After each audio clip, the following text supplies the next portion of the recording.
وَإِذْ قَالَ مُوسَى لِقَوْمِهِ کله چې موسی علیہ السلام خپل قوم ته ان الله یامرکم ان تذبحوا بقره یقینا الله حکم کوي تاسو ته چې ذبح کوي یو غوا قالوا ندی بیا تتخذنا هزوا آیا نسیت موږ پورې مذاق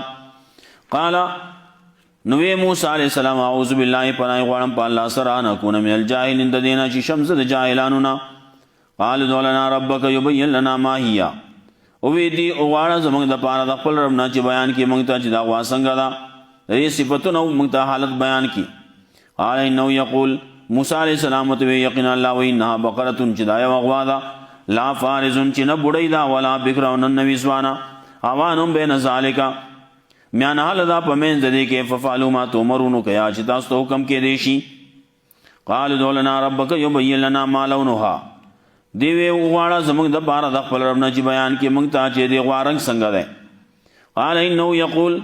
موسی علیہ السلام متوی یقینا الله وی انها بقره جدا غوا ده صفراء او فاقع لونها تغزیر دی رنگ ده تسر الناظرین خوشحالی لیدونکو لرا قال دولنا ربک یبین لنا ما هي وی دی غواړه زموږ د پاره د خپل رب نه چې بیان کې موږ ته چې دا غوا نور صفاتونه څنګه دي ان البقره تشابه علينا یقینا دا یو غوا ده چې ګډوډ شي د په موږ باندې وإنا ان شاء الله لمهتدون یقینا موږ که الله وړي نو خامخا لار به بیا مو زيت ابو رسول قال انه يقول موسی علیہ السلام ته یقینا الله وی ان بقره چې دا یو غوا ده لا زلون چې نغاړه وتی دا نجوتی دا تسیر الارض اړې پټي ولا تسقل حس او نه وبکې پټي مسلمه روغ ده علاشیت فيها نشته دا پدې کې قال الان جئت بالحق وی دی وسراوړه تا پورا خبره فذبحوا ان ذبح کړه او ما کادو يفعلون نو دی چې دا کاری کړه مخکې بیان نه